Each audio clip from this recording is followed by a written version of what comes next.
오늘은 추수감사 주일입니다. 2021년 한 해 동안 하나님께서 우리에게 베풀어 주신 은혜를 기억하고 감사하는 날이죠.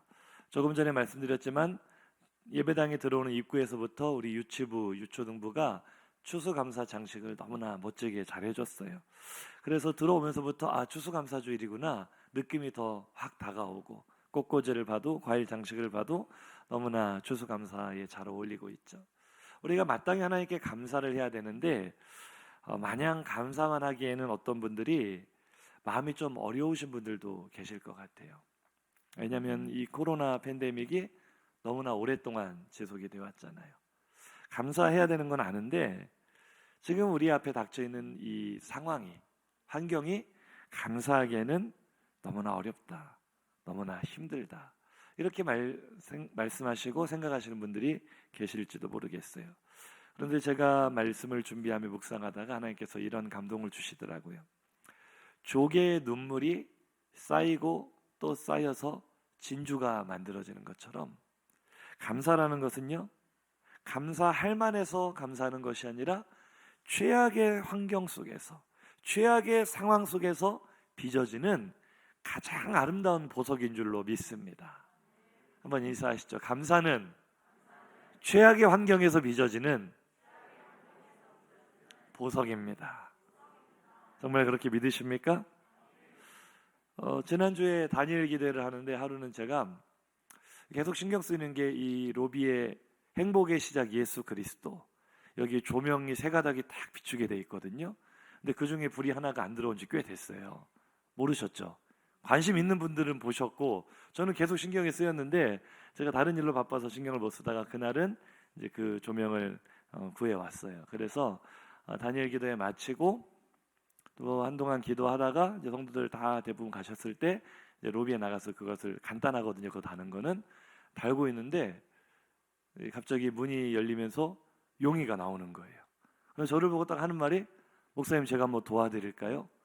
그 한마디를 하는데 제가 아니야 용이야, 늦었으니까 먼저 집에 가라, 제가 그렇게 했지만 제 마음이 얼마나 든든하고 감사했는지, 아마 제가 용이한테 다른 인사는 안 했지만 진짜 감동받았습니다. 성도들 별로 공감을 안 하시는데 진짜 감동받았어요. 첫 번째는 그 늦은 시간까지 우리 청년들이 이 강대상에 나와 무릎으로 기도하는 믿음이 자라고 있다는 사실이 너무나 감격스럽고, 또 교회를 돌아볼 수 있는 눈이 열리고 시야가 열리고 내가 무엇인가를 도울 수 있으면 좋겠다라는 마음이 생긴다는 것, 너무나 귀한 감사의 제목인 줄로 믿습니다. 사실은 제가 지난주에도 우리 동구에 있는 한 교회 목사님과 이렇게 통화를 하면서 목사님께서 뭔가 의욕적으로 이렇게 일을 하시려고 하는데 서로 이제 고충을 나누는 것이 코로나 시대에 성도들의 마음이 많이 내려앉고, 특별히 이 다음 세대들이 이 예배가 거의 다 붕괴가 되었다. 지금 뭐 교회 규모와 상관없이 큰 교회나 작은 교회나 이 다음 세대들 모이기가 너무나 힘들다, 정말 어려운 상황 아닙니까? 코로나 이후로 교회들마다 정말 최악의 상황을 맞이하고 있어요. 그런데 그런 상황 속에서도 우리 다음 세대들의 믿음이 자라고 이들이 모여서 기도하고 있다는 것, 큰 감사인 줄로 믿습니다. 최악의 환경에서도 감사는 보석처럼 빛이 나는 것 같아요. 지난주에 수능이 있었죠. 수능이 끝난 다음 날, 하루 끝난 다음 날, 우리 수험생 중에 하영이가, 저는 살면서 하영이의 얼굴이 그렇게 밝은 것은 처음 봤어요. 환하게 웃는 얼굴로 목사님 저 합격했어요. 수능 어제 봤는데 오늘 합격했대요. 저는요, 제가 청소년 사역 오랫동안 했지만 한 번도 자기가 자기 입으로 수능 잘 봤다고 하는 친구를 본 적이 없거든요. 우리 하영이가 자기 수능 너무 잘 봤다고. 이 울산대학교에 원서를 내어놓고, 이 울산대학교는 수시 원서 합격했다고 합격이 아니고 수능에서 어느 정도 기준점 이상을 맞아야 합격이 확정이 되는데 그 점수를 너끈히 넘었다는 거예요. 할렐루야. 하나님께 우리 영광의 박수 올려드리겠습니다. 우리 성도님들이 늘 기도해 주시고, 또 우리 하영이가 고3인데도 끝까지 이 예배 자리 지키면서, 봉사 자리 지키면서 얼마나 수고했어요. 하나님께서 감사 열매 주신 줄로 믿습니다. 최악의 환경에서도 감사의 열매 주신 것. 제 생각엔 아마 현수도 조만간 좋은 소식이 들려올 줄로 믿습니다. 이 아이들이요, 이 신앙생활하기 좋은 환경이 아니었거든요. 코로나 때문에 사실은 예배당에 나오는 것도 얼마나 힘들었는지 몰라요. 또 저번에 막 우리 교회 또 한동안 힘들었을 때 이 현수랑은 또 부모님이 안 믿으시잖아요. 얼마나 저부터도 노심초사하면서 이 친구가 괜히 예수 믿고 예배당 나왔다가 이 가정에서 큰 어려움 당할까 봐 이런 어려움들 지나갔거든요. 최악의 환경이 지나가는데 하나님께서 이 상황 속에서도 감사의 열매를 주신다는 것. 우리 모든 성도들의 삶에도 그런 열매가 많이 맺히시기를 주의 이름으로 축복합니다. 그렇게 생각해 보면 이 추수감사 주일의 유래부터가 최악의 상황 속에서 꽃피운 감사인 것 같아요. 미국에서는 매년 11월 넷째 주 목요일이 추수감사절입니다. 우리나라는 11월 셋째 주 주일을 추수감사 주일로 지키고 있는데 같은 날이거든요. 근데 이 추수감사절이 언제부터 유래가 되었는가? 이 존 루이스가 그린 첫 추수감사절이라는 이 그림을 보시면은요, 이 그림의 추수감사절의 유래가 잘 나타나 있는데요. 1620년 9월 6일입니다. 영국에서 이제 헨리 8세 이후로 성공회라는 것이 만들어지고 카톨릭과 성공회의 이런 이 기득권 싸움 때문에 청교도들은 이리 치이고 저리 치이고, 청교도들이 우리 신앙의 선배들이거든요. 오직 말씀대로 따라가는 신앙의 선배들이 이리 치이고 저리 치이다가 우리는 신앙의 자유를 찾아 신대륙으로 떠나야겠다. 메이플라워를 타고 이 영국의 플리머스 상을 떠났습니다. 2달 이상 걸려서 이 미국 대륙에 도착을 했는데요. 바로 겨울이 찾아온 거예요. 그래서 내리지를 못하고 배 안에서 겨울을 나게 됩니다. 근데 배 안에서 겨울을 나는 동안 이 탑승한 사람의 숫자가 102명이었는데 거의 모든 사람이 이 괴혈병에 걸렸어요.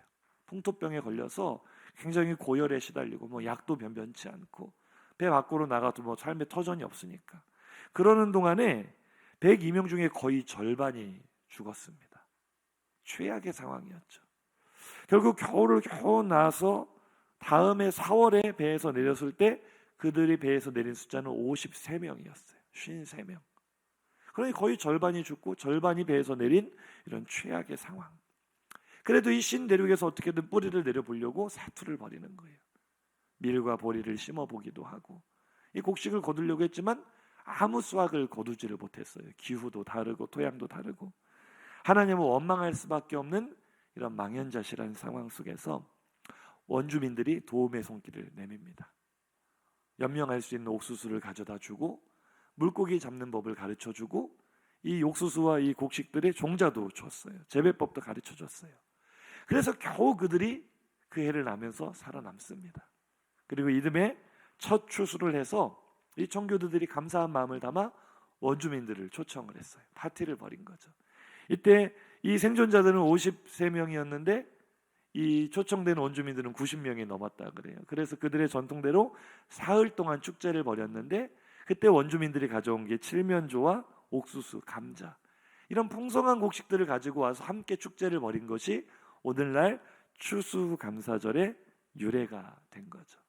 그러니까 추수감사, 오늘 이 절기 자체가 사막에서 핀 꽃과 같은 거예요. 최악의 상황 속에서 하나님께서 우리를 생존하게 하시고 오늘 여기까지 인도하시고 감사하게 하신 그 은혜, 그것이 바로 오늘 추수감사 주일의 정신이고 유래인 줄로 믿습니다. 저를 따라 고백하실까요? 감사는 사막에서 피어난 꽃과 같습니다. 아멘이십니까? 진짜 그런 것 같아요. 진정한 감사가 무엇일까?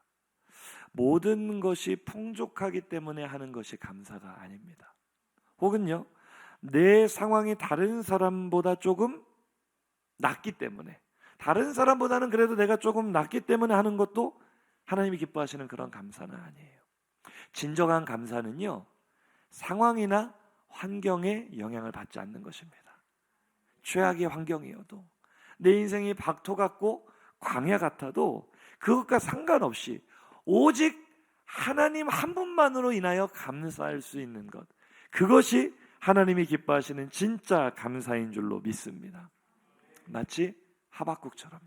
우리 하박국 3장 17절 18절 유명한 말씀인데 한번 읽어볼까요? 하박국 3장 17절 근데 조금 전에 자막이 안 떴어. 하박국 3장 17절에서 18절 말씀입니다. 네, 제가 읽어드릴게요. 한번 성경 찾아보세요. 떴습니까? 다시 한번 읽어볼까요? 비록 무화과 나무가 무성하지 못하며 포도나무에 열매가 없으며 감람나무에 소출이 없으며 밭에 먹을 것이 없으며 우리의 양이 없으며 외양간에 소가 없을자. 여기서 멈춰볼게요. 자, 모든 상황이 어때요? 없고 또 없고 또 없고. 있는 것이 있습니까? 아무것도 없어요. 그러니까 환경이나 상황은 어떤 상태예요? 최악이죠. 최악. 감사를 꿈꿀 수 없는 상황. 그런데 계속 이어서 읽어보겠습니다. 시작. 나는 여호와로 말미암아 즐거워하며 나의 구원의 하나님으로 말미암아 기뻐하리로다. 아멘. 할렐루야. 저를 따라 선포하실까요? 절대 감사. 절대 감사. 하박국의 감사는요, 상황에 따른 다른 사람과 비교하는, 다른 환경과 비교하는 상대적인 감사가 아니라 절대 감사였어요. 절대 감사의 특징은요, 내 환경이 어떠하든지, 소출이 없어도, 아무 소유가 없어도, 모든 것을 잃어버리는 환경에서도 하나님으로 말미암아 기쁨이 충만하고 감사할 수 있는 것. 오늘 우리 삶에 그 절대 감사가 넘쳐나기를 주님의 이름으로 축복합니다. 그런데 이 절대 감사와 가장 극명하게 대조되는 상대 감사의 전형적인 모습이 또 성경에 기록되어 있습니다. 가장 극적으로 대조되는 상대 감사, 예수님께서 비유하신 세리와 바리새인의 기도의 차이점에서 바로 이 바리새인의 기도예요. 한번 그의 기도를 들어볼까요? 누가복음 18장 11절입니다. 바리새인은 서서 따로 기도하여 이르되 하나님이여, 나는 다른 사람들 곧 토색, 불의, 간음을 하는 자들과 같지 아니하고 이 세리와도 같지 아니함을 감사하네. 아멘. 분명히 바리새인도 감사를 하고는 있습니다. 하나님께 감사를 고백하고는 있는데 그의 감사는 어떤 감사예요? 하박국의 감사와 너무나 차이가 나지 않습니까? 하박국은 자신의 상황이 뭐 좋든지 나쁘든지 상관이 없어요. 왜냐하면 그의 감사는 절대 감사이기 때문에 여호와로 인하여 기뻐하고 구원의 하나님으로 인하여 즐거워하리로다. 하나님 감사합니다. 바리새인의 감사는요, 조금 전에 그 말씀 한번 다시 띄워놔 보세요. 나는 저 못된 사람들과 같지 아니한 것을 감사합니다. 나는 저 욕먹고 살아가는 세리와 같지 않은 것을 감사합니다. 오늘 우리로 말하자면 하나님, 모두가 힘들다고 말하는 이 코로나 시대에 저 사람은 저렇게 했는데 저보다 내가 조금 덜 힘들게 해주셔서 감사합니다. 하나님, 저 사람은 몸에 장애가 있는데 나는 몸에 장애가 없게 해주셔서 감사합니다. 그런 비교급 감사가 아니라는 거예요. 이런 감사는요, 위선의 감사입니다. 나보다 더 못한 사람들을 보며 우월감이나 만족감을 느끼는 그 감사는 진짜 감사가 아니라는 거예요. 왜요? 지금은 내가 그보다 나으니까 감사한다고 하는 그 감사는 치명적인 약점을 가지고 있어요. 나보다 더 나은 사람을 발견하게 되면 그 감사는 금방 원망과 불평으로 변질되게 됩니다. 할렐루야. 우리가 이 감사의 차이를 잘 알아야 돼요. 저 사람보다 낫기 때문에 감사합니다가 아니라, 하나님, 내가 이런 것들을 받았기 때문에 감사합니다가 아니라, 하나님, 없어도 좋습니다. 잃어버렸어도 좋습니다. 내가 하나님께 받은 은혜가 있잖아요. 우리 하나님께 우리의 감사는 비교 감사가 아닌, 상대 감사가 아닌 절대 감사가 되기를 주님의 이름으로 축복합니다. 제가 참 은혜 받은 찬양이 있어서 함께 나누기를 원하는데요, 이 찬양의 가사가 우리의 감사가 되었으면 좋겠어요. 이 찬양의 가사는요, 다른 어떤 것을 감사하지 않습니다.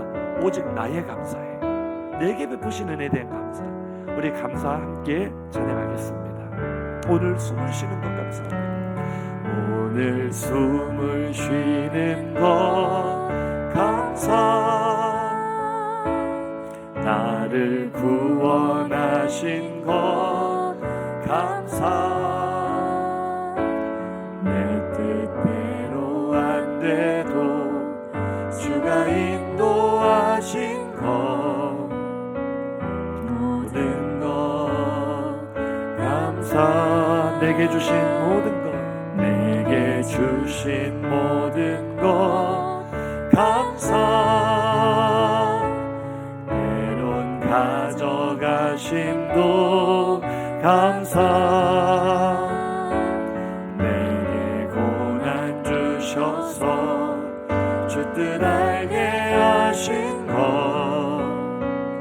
모든 것 감사. 함께 감사합시다. 주님 감사해요. 주님 감사해요. 내가 여기까지 온 것도 은혜입니다. 주님 감사해요. 주님 감사해요. 나를 사랑하신 주 사랑. 다시 한번 주님 감사해요. 주님 감사해요. 주님 감사해요. 내가 여기까지. 나의 감사를 드립시다. 비교하는 감사 아니라 나를 이끄신 주님, 코로나 상황에서 여기까지 인도하신 주님,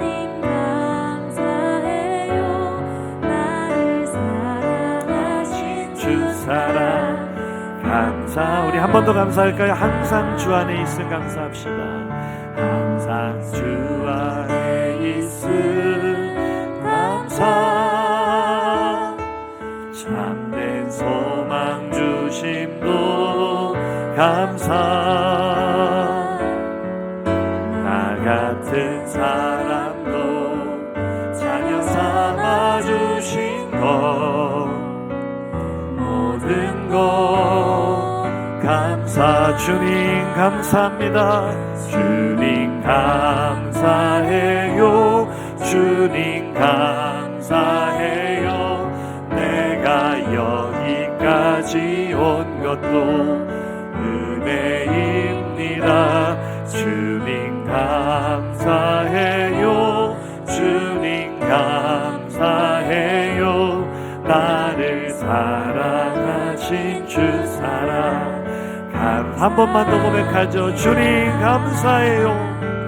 주님 감사해요. 주님 감사해요. 내가 여기까지 온 것도 은혜입니다. 주님 감사해요. 주님 감사해요. 나를 사랑하신 주 사랑 감사합니다. 할렐루야. 우리 다니엘 기도에서 우리에게 큰 은혜 주셨던 지선 전도사님의 찬양이거든요. 저 이 찬양 잘 몰라요. 오늘 처음 불러봤어요. 그런데 너무 가사가 은혜가 되는 거예요. 내게 주신 감사의 제목들이 있어요. 다른 사람과 비교해서 감사하는 게 아니라 절대적인 감사가 있어요. 내게 호흡을 주신 것이 감사하고, 나 같은 죄인을 자녀 삼아 주신 것이 감사하고. 할렐루야. 한번 인사하시죠. 비교는 감사가 아닙니다. 그 이야기 아세요? 개미 4마리가 소원이 있었대요. 열심히 평생 일하면서 나도 이루고 싶은 꿈과 소망이 있다. 그 소망을 품고 살았는데 어느 날 하나님께서 그들 앞에 나타나셔서 내가 너희의 소원을 들어주겠다. 첫 번째 개미가 말합니다. 저는 항상 작다는 컴플렉스를 가지고 있어서 커다란 소가 되고 싶습니다. 그러자 하나님께서 그래 소가 되어라. 짠 하고 뭐가 됐어요? 개미가 황소가 됐어요. 잘 듣고 계십니까? 두 번째 개미가 하나님 저는 늘 땅에서만 기어다녀서 하늘을 자유롭게 나는 새가 되고 싶습니다. 그러자 하나님께서 그래 너도 새가 되어라. 짠하고 멋진 새가 되어 하늘을 날아다녔어요. 세 번째 개미가 하나님 저는 평생 죽도록 허리가 휘어지도록 일만 해서 이제는 일 안 하고도 먹고 사는 쥐가 되고 싶습니다. 쥐는 일도 안 하고 국간에서 다 저렇게 곡식을 편히 먹는데 저는 쥐가 되게 해주세요. 그래서 하나님께 그래 너는 쥐가 되어라 하고 쥐가 됐어요. 네, 마지막 문제는 네 번째 개미입니다. 이 개미는요 늘 이 비교의식이 강해요. 남들이 하는 건 다 하고 싶고 열등감에 사로잡혀 있고, 근데 앞에 있는 친구 개미 셋이가 뭐가 됐어요? 소가 되고 새가 되고 쥐가 되니까 나도 다 되고 싶은 거예요. 나는 소도 되고 싶고 새도 되고 싶고 쥐도 되고 싶은 하나님 저는 다 되게 해주세요. 그러자 하나님께서 그래 너는 다 되어라. 소세지가 됐습니다. 인사하실까요? 비교하면 소세지가 됩니다. 우리가 자꾸 이 비교하는 가운데 감사를 잃어버리는 거예요. 저 사람은 저렇게 좋은데 나는 왜 이렇게 어려울까? 저 사람은 저렇게 잘 되고 대학도 수능 끝난 날 바로 합격했는데 나는 왜 이렇게 노심초사해야 될까? 비교는요, 우리에게서 감사를 계속 빼앗아 가는데 오늘 하나님께서는 하박국을 통해 우리에게 가르쳐 주시는 거예요. 감사는, 비교는 감사가 아니야. 상대적인 감사는 감사가 아니고 오직 하나님으로 인하여, 내게 베푸신 은혜로 인하여 감사합니다. 예수 믿는 우리에게 그런 절대 감사는 더 이상 신앙의 선택사항이 아니라 필수 조건인 줄로 믿습니다. 왜냐하면요, 성경은 감사의 유무가 신앙의 유무라고 이야기를 하고 있기 때문입니다. 로마서 1장 21절 한번 보실까요? 하나님을 알되 하나님을 영화롭게도 아니하며 감사하지도 아니하고 오히려 그 생각이 허망하여 지어 미련한 마음이 어두워졌는. 아멘. 이 말씀은 하나님을 섬기지 않고 세상에 허탄한 우상을 섬기는 자들을 지적하시는 말씀인데요, 그들의 특징이 무엇입니까? 하나님을 알기는 안다고 합니다. 우리가 이 말씀을 좀 잘 새겨들어야 될 필요가 있어요. 특별히 저와 같은 모태신앙인들은 자신이 하나님을 잘 안다고 착각하기가 쉬워요. 그러나 성경은 우리가 어머니 뱃속에서부터 예수를 믿었기 때문에, 교회에 다녔기 때문에 신앙이 있다라고 말하지 않고, 하나님을 알지만 하나님을 영화롭게 하지 않는 사람이 있다, 하나님을 알지만 하나님께 영광을 돌리지 않는, 하나님께 예배하지 않는, 하나님을 믿지 않는 사람들이 있다. 그가 누굽니까? 감사하지 않는 사람이에요. 할렐루야. 이건 정말 중요한 말씀입니다. 믿음이 있는 사람과 믿음이 없는 사람이 이것을 나누는 기준이 바로 감사라는 거예요. 할렐루야. 다음 말씀도 보시면은요, 이 감사가 우리의 신앙에 얼마나 중요한가? 시편 50편 23절입니다. 함께 읽어볼까요? 감사로 제사를 드리는 자가 나를 영화롭게 하나니 그의 행위를 내가 하나님의 구원을 보이리. 아멘. 감사는 예배와 함께 가는 거예요. 감사할 줄 아는 사람이 하나님을 영화롭게 할 수 있고, 감사할 줄 모르는 사람은 하나님을 영화롭게 할 수가 없다. 우리가 예배의 자리에 앉아있고 주일마다 예배의 자리를 지키고 있지만 내 안에 감사가 없어진다면 나의 예배는 헛된 예배가 될 수 있다는 무서운 말씀이에요. 한번 인사하시죠. 감사가 중요합니다. 우리는 가인과 아벨의 예배의 차이를 눈으로 봐서는 알 수가 없어. 우리가 목격한 것이 아니기 때문에 성경도 왜 가인의 예배를 하나님께서 받지 않으시고 아벨의 예배를 받으셨는가에 대해서는 우리에게 자세히 말해주고 있지 않아요. 하지만 우리가 분명히 알 수 있는 것은 가인의 예배는 뭐가 빠져있다? 성경을 통해 유추해 보면은 감사가 없었다는 거예요. 그도 자신의 이 추수한 곡식을 가지고 하나님께 드렸으나 하나님이 받지 않는 예배가 있다는 거죠. 하나님을 영화롭게 할 수 없는 예배가 있다는 거죠. 감사가 빠져버린 예배, 늘 비교하는 이 비교식에 사로잡힌 예배. 오늘 우리의 삶과 예배는 감사가 있습니까? 하나님을 영화롭게 하는 참된 예배자가 되기 위해 감사는 선택이 아니라 필수인 줄로 믿으시기 바랍니다.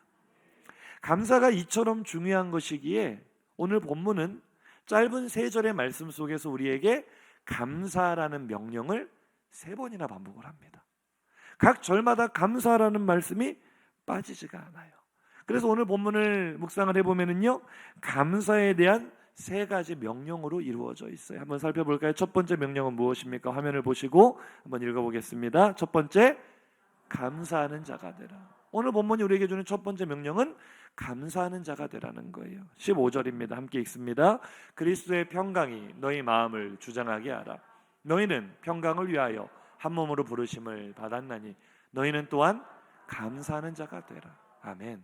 첫 번째 우리에게 주신 명령, 감사하는 자가 되라. 이 명령의 의미는요, 우리의 삶 전체가 감사로 이루어져야 된다는 얘기예요.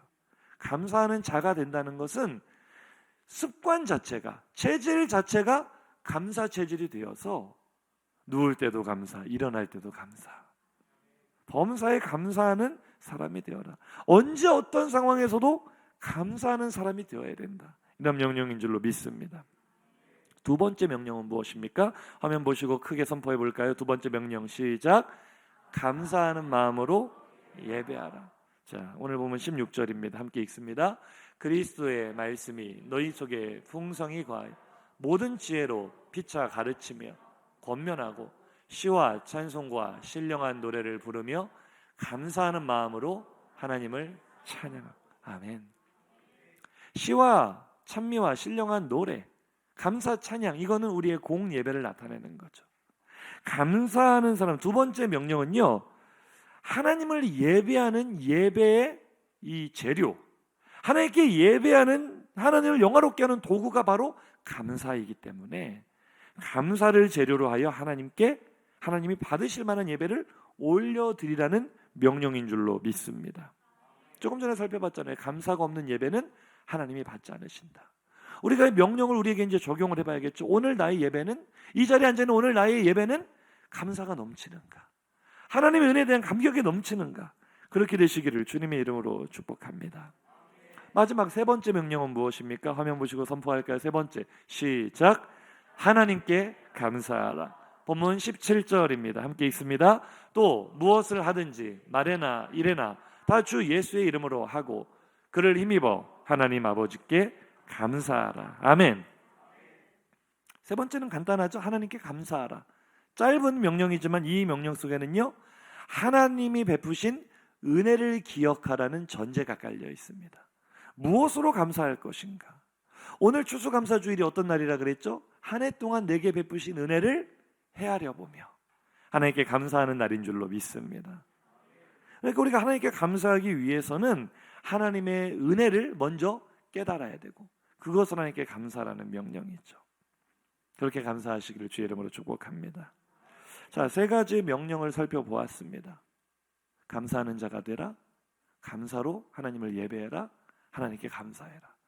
똑같은 말인 것 같지만 조금씩 차이는 있거든요. 이 세 가지 감사를 우리의 삶 속에서 어떻게 실천할 수 있겠는가? 자, 제가 퀴즈를 낼게요. 잘 한번 들어보세요. 지금 세 가지 명령 중에서 가장 지키기 쉬운 것부터 한번 살펴볼 거예요. 자, 첫 번째, 삶의 모든 영역에서 어떤 환경이나 어떤 상황에서도 무조건 감사하는 사람이 되라. 이게 첫 번째 명령이에요. 두 번째, 하나님을 감사함으로 예배하며 시간을 드리고 헌신하며 하나님을 예배해라. 이게 두 번째 명령이에요. 세 번째는 그냥 하나님께 감사해라. 뭐가 제일 쉽습니까? 문제가 좀 어렵습니까? 다시 한번 알려드릴게요. 1, 2, 3번 중에 뭐가 제일 쉬워요? 3번. 신령하십니다. 정답을 맞추셨어요. 쉬운 것부터 역순으로 적용을 해볼게요. 세 번째, 하나님께 감사하라. 자, 어떻게 적용할 수 있는가? 우리가 하나님께 감사한다는 것은 너무나 당연한 일이죠.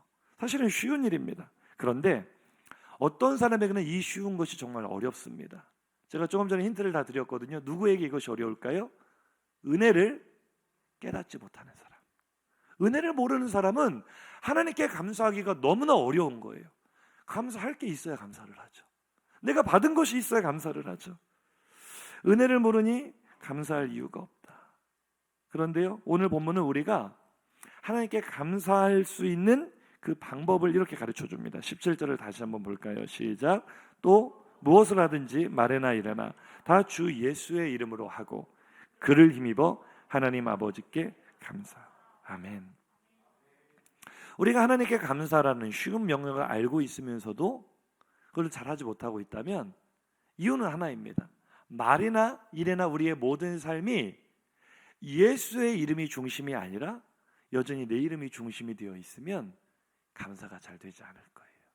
성경은 우리에게 말합니다. 내 삶의 주인이 누구인지를 늘 묻습니다. 오늘 내가 하는 일이 누구를 위한 일인지를 묻습니다. 나의 만족과 유익을 위한 것인지 하나님의 꿈, 예수의 비전을 위한 일인지를 우리에게 묻습니다. 우리가 하나님의 은혜에 감사할 수 있는 비결이 뭐라고요? 예수의 이름으로 모든 일을 행하면, 내 삶의 중심에 예수 그리스도가 계시면 우리는 그 은혜를 잊지 않을 수 있는 줄로 믿으시기 바랍니다. 예수 이름으로 행하지 않기 때문에, 다시 말해 예수가 내 삶의 주인이 아니기 때문에 은혜를 깨닫지 못하는 거예요. 오늘 내가 서 있을 수 있는 것, 살아서 움직일 수 있는 것, 숨을 쉴 수 있는 것조차도 은혜라는 사실을 자꾸 잊어버려요. 왜요? 내 삶의 중심에 어떤 이름이 없기 때문에, 예수 이름이 없기 때문에. 성경은 분명히 말합니다. 하나님께 감사하라. 그 명령을 지킬 수 있는 비결은 그의 이름을 힘입어서 예수의 이름으로 행하고 예수의 이름을 힘입어서만 하나님께 감사할 수 있다. 할렐루야. 많은 분들이요, 코로나 상황 속에서 감사의 제목을 찾지 못하겠다고 이야기합니다. 모든 것이 이전보다 불편해지고 힘들어졌는데 어떻게 감사할 수 있느냐는 것이죠. 그러나 이런 모든 의문과 불평을 한 방에 잠재우는 능력이 바로 예수 이름인 줄로 믿습니다. 왜요? 우리가 코로나 아니라 더 최악의 상황을 맞이한다 할지라도 예수 이름이 나를 구원하셨다는 그 사실은 변하지 않기 때문입니다. 날 위해 십자가에 죽으셔서 나를 하나님의 자녀 삼으신 예수의 십자가 보혈의 능력은 변치 않기 때문인 줄로 믿으시기 바랍니다. 코로나 상황 속에 감사를 잊고 계십니까? 받은 은혜가 없다고 불평하고 계십니까? 만 가지 어려운 상황 속에서도 원망과 불평의 댐을 무너뜨리고 은혜의 폭포수가 터져 나오게 하는 그 열쇠가 바로 예수의 이름인 줄로 믿으시기 바랍니다. 한번 선포해 볼까요? 예수의 이름으로 살아갑시다. 예수의 이름으로 살아갑시다. 말씀을 묵상하는데 그런 마음을 주시더라고요. 우리의 인생이 박토 같을 수 있어요. 우리의 삶의 현장이 광야 같을 수 있어요. 그런데 시골에서 농사 지으신 분들 고구마 캐보셨습니까? 고구마 하나 캐면 어떻게 되죠? 하나만 쏙 나오나요? 고구마 줄기가 엮어져서 줄줄이 따라 나오죠.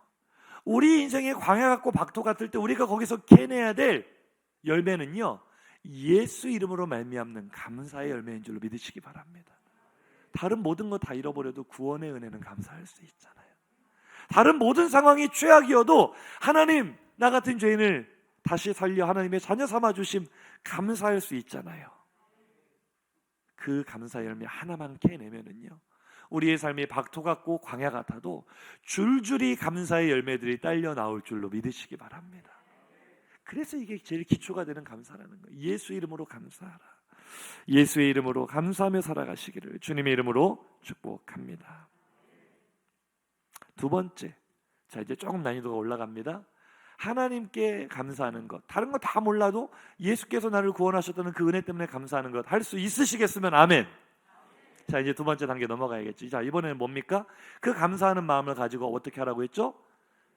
하나님을 예배하는 자가 되라. 하나님께 예배하라. 근데 예배라는 건요, 감사로 드리는 예배는요, 우리가 받은 은혜, 그 감사를 표현하는 방법인 줄로 믿습니다. 감사를 제물로 삼아 찬양의 향기를 올려드리는 것이 예배인 줄로 믿으시기 바랍니다. 우리 다 그런 마음으로 나오셨죠. 자, 그런데 이제 한번 잘 점검을 해보세요. 누구나 처음에 예수님을 영접하고 구원의 은혜를 깨달았을 때는 감사와 감격으로 예배드리게 됩니다.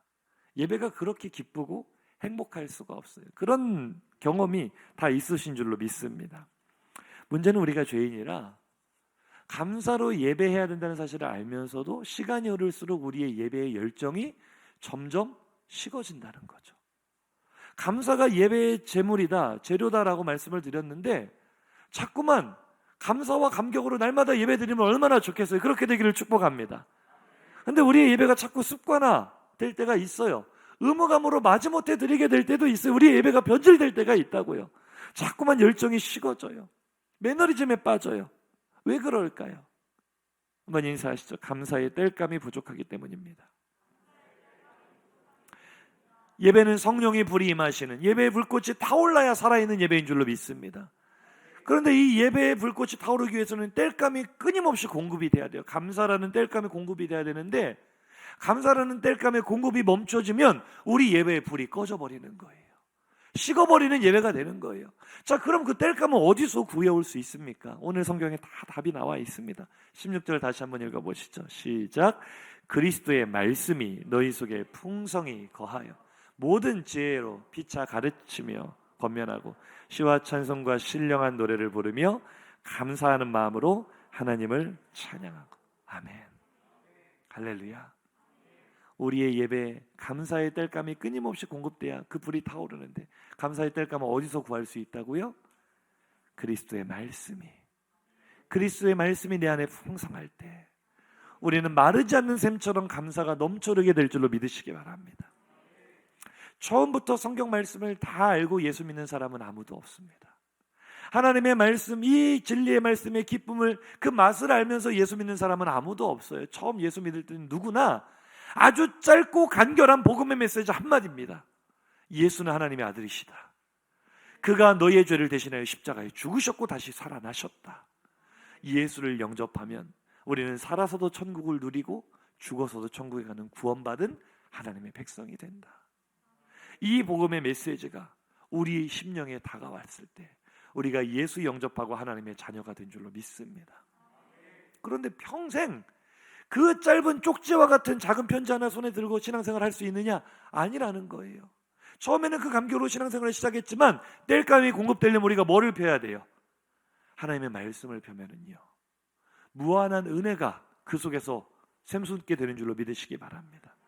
우리 이 자리에 청년들도 많으니까 한번 잘 들으세요. 우리 젊은이들은요, 처음에 교회에 정착하게 되는 계기가 예배 문화, 찬양하는 문화, 노래하는 게 좋아서, 춤추는 게 좋아서 그렇게 교회에 들어온 친구들도 많아요. 그래서 저도 집회도 많이 해보고 수련회도 해보지만요, 이 아이들의 믿음이 초보일 때는 찬양할 때는 그렇게 살아있어요. 펄펄 뜁니다, 찬양할 때. 그런데 찬양이 끝나고 자, 이제 하나님 말씀 전하겠습니다 하면은 전부 다 깊은 수면 가운데로, 수면 위에 임하시는 성령께서 그들을 다 재우시는지 깊은 잠에 들어가요. 이게 신앙의 초보 단계에서 나타나는 특징들입니다. 그런데 말씀으로 공급받지 못하는 신앙은요, 시작은 성령의 감성적 임재가 첫 번째일 경우가 많습니다. 눈물로 성령께서 내 안에 임하실 때가 있고, 내 마음을 어루만지시는 위로로 임하실 때가 있고, 찬양의 가사에, 예배의 분위기에 우리의 마음이 녹아지면서 예수님을 영접하는 경우가 많아요. 그런데요, 감성적인 임재만 계속 추구하게 되면은 우리의 마음은 점점 메말라가게 돼요. 뭐가 들어가야 됩니까? 하나님의 말씀. 하나님은 말씀을 통하여 우리의 지성을 터치하십니다. 우리의 이 오만함과 교만함과 우리의 아집과 고집의 우리의 이 알량한 지성을 말씀으로 깨트리십니다. 그리고 하나님의 진리의 풍성함을 깨닫게 하십니다. 성령의 감성적 임재 위에 하나님의 말씀을 통한 지성적 임재가 더해질 때 우리의 믿음은 의지적 결단과 액션이라는 열매를 맺게 되는 거예요. 할렐루야. 혹시 나의 예배가 메말랐다고 생각이 드십니까? 더 이상 나의 예배의 감사와 감격이 메말라서 느껴지지 않는다고 생각이 되십니까? 나의 예배가 무미건조해졌습니까? 그렇다면 내 안에 말씀의 결핍이 없는지 살펴보십시오. 말씀을 펴면은요, 처음에는 복음의 짧은 메시지만으로도 감사했는데 말씀을 펴보니 날 향한 하나님의 사랑은 작은 쪽지가 아니라 대하 드라마보다 더 깊고 넓고 거대한 은혜가 날마다 밀려오는 거예요. 하나님이 나를 얼마나 사랑하시는지, 하나님이 날 향한 얼마나 위대한 계획을 가지고 계시는지, 그리스도의 말씀이 우리 안에 풍성히 임할 때 우리의 예배는 감사가 끊임없이 울려 퍼지는 살아있는 예배가 될 줄로 믿으시기 바랍니다. 한번 인사하시죠. 말씀을 붙잡아야 합니다. 그런 예배, 감사로 드리는 예배가 날마다 이루어지기를 주의 이름으로 축복합니다. 아멘. 자, 이제 마지막입니다. 첫 번째, 하나님께 감사하는 자가 되라. 예수의 이름으로. 두 번째, 감사로 예배하는 자가 되라. 말씀의 풍성함으로. 여기까지 잘 따라오셨으면 아멘 하시기 바랍니다. 자, 이제 첫 번째 주신 명령이지만 가장 난이도가 높은 명령 무엇이었죠? 너희는 감사하는 자가 되라. 감사하는 자가 되라. 이것은 삶의 모든 영역에서 감사하는 사람이 되라는 뜻이거든요. 기쁠 때나 슬플 때나, 일이 잘 될 때나 되지 않을 때나. 그러니까 가장 실천하기 어려운 신앙의 최고 단계인 것 같아요. 우리가 예수의 이름으로 하나님께 감사하는 것, 말씀의 풍성함으로 감사의 예배를 드리는 것은 사실 우리 신앙인들은 조금 노력하면 누구나 할 수 있어요. 그렇게 될 줄로 믿습니다. 그런데 범사에 감사하는 사람이 된다는 것은, 그러니까 감사가 체질화되고 감사가 습관이 되어 어떤 상황과 환경에서도 늘 감사하는 삶을 살아간다는 것은 너무나 어려운 일인 것 같아요. 우리의 인생이 그만큼 쉽지 않기 때문이겠죠. 순간순간 감사를 잃어버리고 원망과 불평을 할 만한 그런 상황이 많이 다가오기 때문에 그래요. 그런데 더 중요한 것은 오늘 너희는 또한 감사하는 자가 되라는 이 명령이 아주 특별하고 어떤 대단한 사람들에게 주신 특수 미션이 아니라 예수 믿는 우리 모두에게 주신 필수 미션이라는 사실이에요. 데살로니가전서 5장 18절입니다. 함께 읽어볼까요? 범사에 감사하라. 이것이 그리스도 예수 안에서 너희를 향하신 하나님의 뜻이니라. 아멘. 무서운 말씀이거든요. 범사에 감사하라와 감사하는 자가 되라는 같은 얘기인데요. 이 범사라는 단어를 보니까 영어 성경에서요, NIV를 보니까 all circumstances, 모든 상황 속에서라는 뜻이에요. 어떤 상황을 맞이해도 감사해라. 또 NASB 성경을 보니까 in everything, 모든 것에 감사해라. 그러니까 범사의 감사가 쉬운 거예요, 어려운 거예요? 좋을 때는 감사할 수 있죠. 잘 될 때는 감사할 수 있죠. 그런데 내가 코로나에 걸려도, 몸에 병이 들어도, 경제적으로 많은 어려움을 겪어도, 관계가 무너지고 깨지고 나의 삶이 정말 하루하루가 솜이 턱턱 막히는 깊은 웅덩이와 수렁에 빠져 있어도 감사한다는 건 너무나 쉽지 않은 일입니다. 그런데 하나님께서 그것을 바라신대요. 범사에 감사하라. 이것이 너희를 향하신 하나님의 뜻이다. 하나님이 오늘 예수 믿는 나에게 간절히 원하시는 모습이 하나 있다면 그것은 바로 감사, 범사에 감사하는 모습. 이루어 드려야 될까요? 안 이루어 드려야 될까요? 이루어 드려야는 되겠는데 쉬워요, 어려워요? 한번 인사하시죠. 정말 어렵습니다. 정말 어렵습니다. 이건 저의 개인적인 고백이기도 해요. 하나님께 감사하는 거, 감사로 예배하는 거 하겠는데 모든 상황 속에서 모든 일에 감사하는 것은 정말 안 되더라고요. 순간순간 감사를 잃어버리더라고요. 원망과 불평에 사로잡힐 때가 더 많더라고요. 근데 이걸 하나님이 원하신대요. 가장 원하신대요. 우리 모두를 향한 하나님의 뜻이래요. 가능합니까, 하나님? 할 수 있겠습니까? 성경은 할 수 있다라고 말합니다. 범사에 감사하는 사람 될 수 있습니다. 어떻게 될 수 있습니까? 오늘 본문이 말해주고 있어요. 3장 15절입니다. 시작. 그리스도의 평강이 너희 마음을 주장하게 하라. 너희는 평강을 위하여 한 몸으로 부르심을 받았나니 너희는 또한 감사하는 자가 되라. 아멘. 그동안 우리가 어디에서 실패하고 넘어졌는지를 한번 돌아봤으면 좋겠어요. 어쩌면 범사의 감사를 실천해 보려고 노력하지 않으셨습니까? 어떻게 나의 의지나 나의 결단이나 나의 이 노력으로 한번 범사의 감사를 이루어내 봐야 되겠다, 그렇게 애쓰지 않으셨습니까? 그런데 제가 말씀 속에서 깨달은 비밀은요, 하나님께서 원하시는 진정한 감사, 모든 상황, 모든 일에 감사하는 이 범사의 감사는 결단코 내 힘이나 내 의지나 내 노력으로는 절대로 이룰 수 없는 것이구나. 우리의 상황은 자꾸만 우리에게서 감사를 빼앗아가기 때문에 한두 번은 이길 수 있지만 이런 삶을 계속 살면서 나의 의지로 범사에 감사하겠습니다, 범사에 이를 악물면서 감사하겠습니다, 그 나중에는 입으로는 감사를 하는데 마음은 전혀 아닌 그런 상태로 가기가 쉽거든요. 오늘 본문은 말합니다. 너희는 또한 감사하는 자가 되라. 그런데 거기에 대한 비결을 좀 전 말씀 띄워놓으세요. 15절 먼저 답을 주셨어요. 어떻게 하면 그게 가능하다고요? 그리스도의 평강이 너희 마음을 주장하게 하라. 할렐루야. 우리가 범사에 감사할 수 있는 비결은요, 다른 게 아니에요. 내 안에 그리스도의 평강이 가득하여 그 평강이 나의 정서가 되고 그 평강이 나를 이끌어가는 힘이 될 때 범사의 감사는 나의 노력으로 되는 것이 아니라 자연스러운 반응으로 나타나게 될 줄로 믿으시기 바랍니다. 내 안의 정서가 무엇인지를 한번 점검해 보세요. 지금 나의 정서는 세상을 향한 염려나 불안입니까? 아니면 주님이 주시는 평안과 기쁨입니까? 우리 한번 인사해 볼까요? 얼굴과 얼굴을 마주보며 인사하겠습니다. 평안하십니까? 이게 샬롬이라는 인사거든요. 한 번 더요. 평안하십니까? 반대쪽을 향해 인사하겠습니다. 주님 안에 평강을 누리고 계십니까? 할렐루야. 우리가 이 평강을 누리지 못할 때가 너무나 많잖아요. 우리의 마음이 쫓기듯 살 때가 너무나 많지 않습니까? 그런데 우리는요, 이 평강을 늘 지켜야 돼요. 좀 느긋할 필요가 있어요. 한 번만 더 인사하시죠. 느긋할 필요가 있습니다. 이거는 저 자신에게 제가 스스로 하는 말이기도 하거든요. 한 번 더 인사하시죠. 느긋할 필요가 있습니다. 어느 정도로 느긋해야 되는가?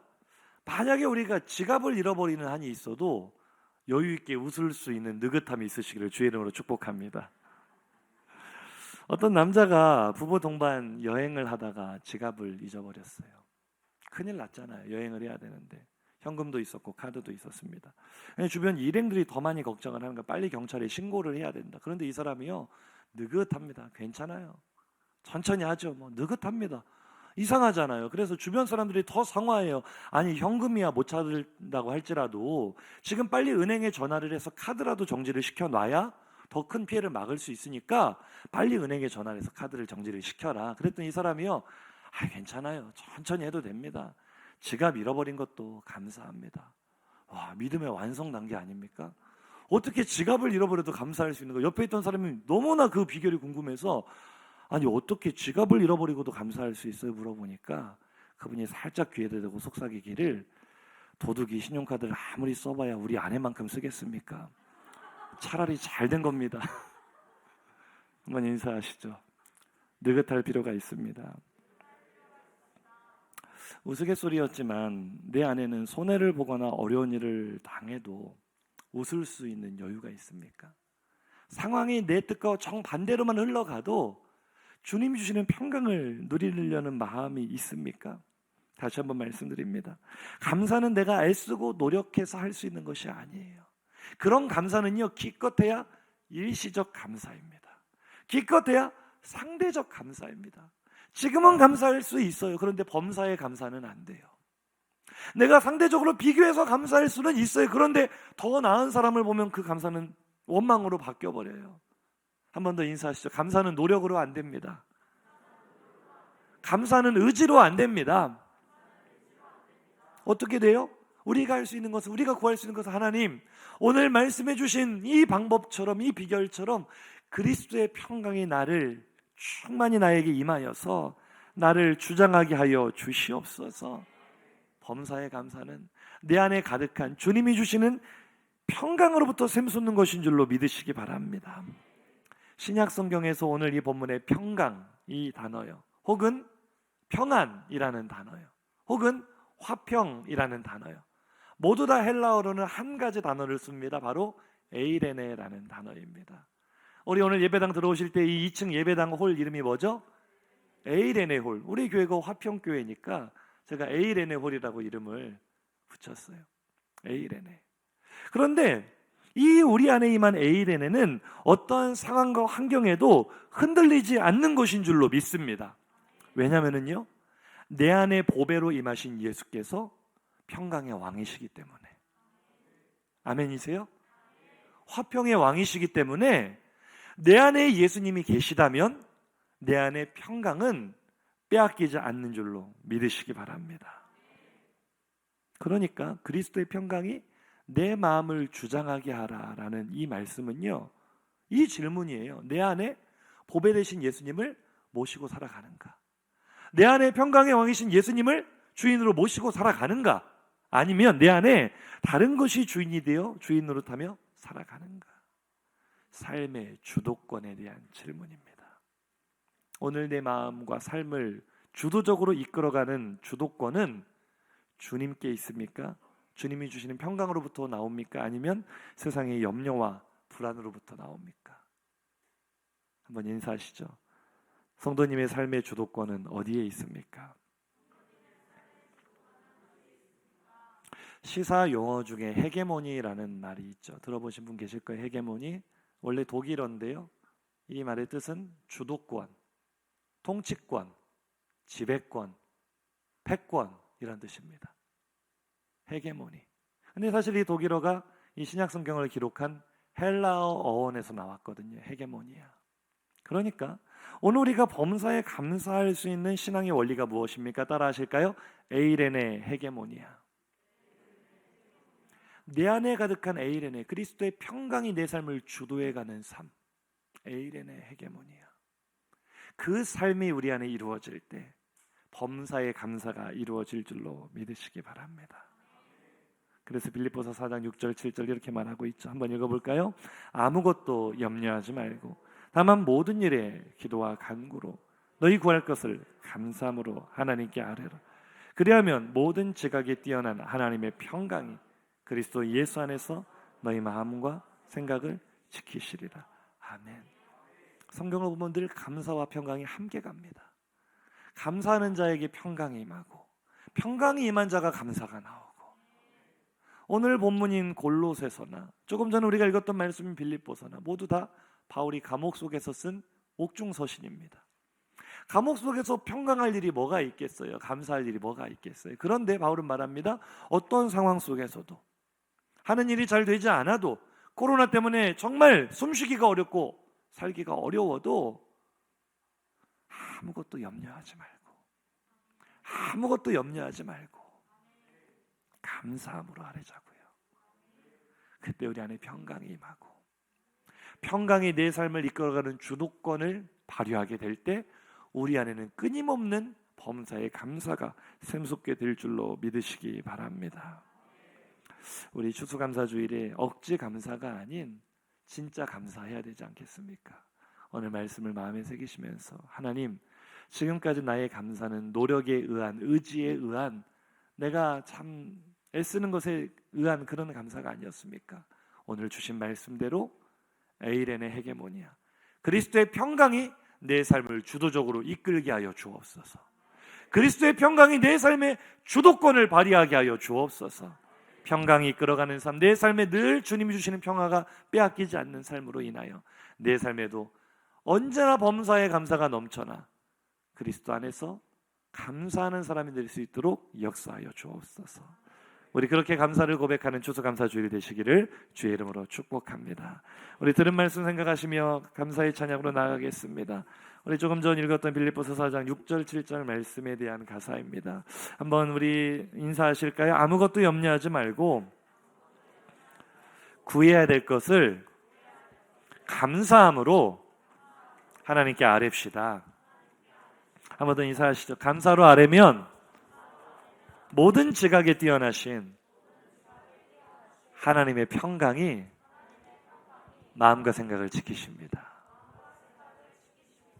정말 그렇게 되기를 소망하십니까? 우리 오늘 이 찬양으로 하나님 앞에 나아가겠습니다.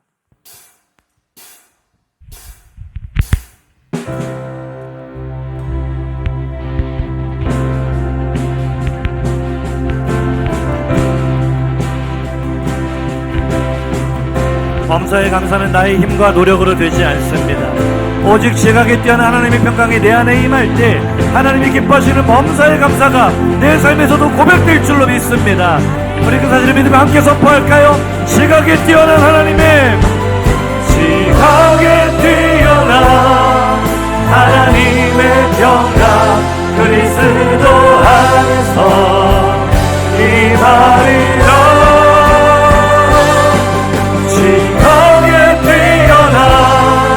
하나님의 평강 너의 마음과 생각을 지금 한 번 더 지각에 뛰어난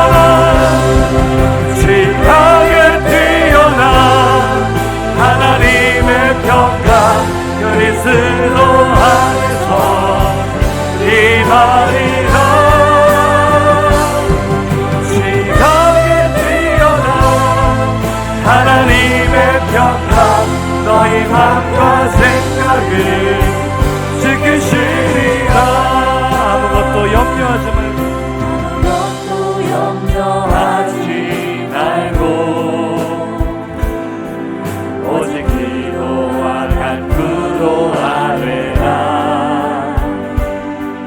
우리 추수감사주일에 아무것도 염려하지 말고 우리의 모든 상황을 하나님 앞에 감사로 올려드립시다. 우리 한 번 더 고백하실까요? 아무것도 염려하지 말고, 아무것도 염려하지 말고 오직 기도와 간구로 아뢰라. 아무것도 염려하지 말고 하나님께 감사로 아뢰라. 그때 어떤 일이 일어납니까? 지각에 뛰어난 하나님 평강 그리스도 안에서 임하리라. 믿으십니까? 지각에 뛰어난 하나님 평강 너희 마음과 생각을 지키시리라. 할렐루야. 지각에 뛰어난 하나님의 평강 그리스도 안에서 임하리라. 지각에 뛰어난 하나님의 평강 너희 마음과 생각을 지키 한번 아무것도 염려하지 말고. 코로나 때문에 괴로우십니까? 마음에 슬픈 일이 많으십니까? 내 뜻대로 되는 일이 없어 마음이 서러움에 사로잡혀 있진 않습니까?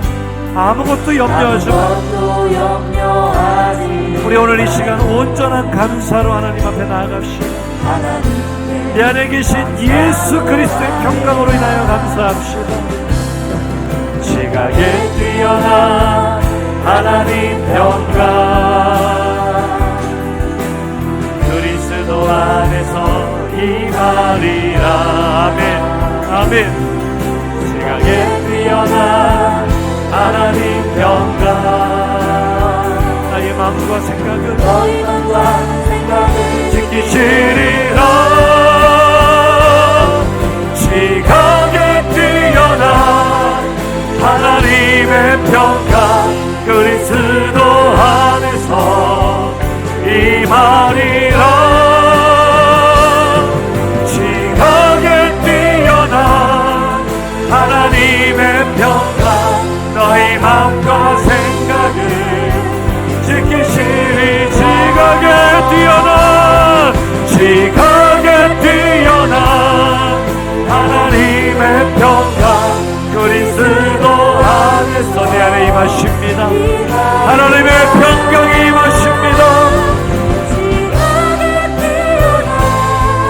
하나님의 평강, 너희 마음과 생각을 지키시리라.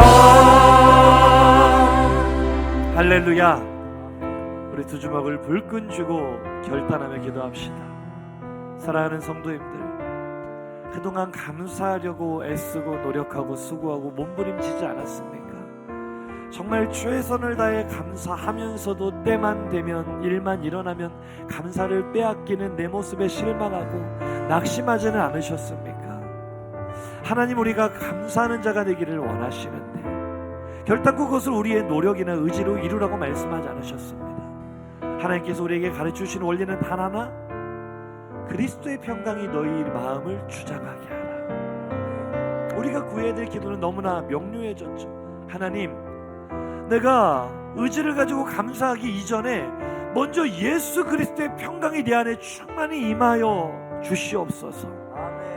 그 주님의 평강이 나의 생각이 되고 나의 마음이 되고 나의 정서가 되어서 내 삶을 이끌어가는 주인은, 내 삶의 주도권을 행사하는 것은 세상의 염려나 근심이 아니라 예수 그리스도의 평강이 되게 하여 주옵소서. 오늘 이 원리를 기억하시며 기도하시기 바랍니다. 하나님, 평강이 그 안에 가득한 사람 하나님께 범사에 감사하게 되고, 어떠한 상황 속에서도 염려하지 않고 감사로 하나님께 간구하는 자는 그리스도의 평강이 충만하게 되고, 이 아름다운 선순환이 나의 심령 가운데, 우리 가정 가운데, 우리 교회 가운데 이루어지게 하여 주옵소서. 이제 이 추수감사주일에 억지 감사 아니라, 비교하는 상대적 감사 아니라 오직 하나님을 향한 절대 감사를 위하여 내 안에 그리스도의 평강을 충만히 부어주시옵소서. 내가 그렇게 평강을 누리며 감사하는 자가 되겠습니다. 우리 결단하는 마음으로 주여 한번 부르짖고 기도합니다. 주여,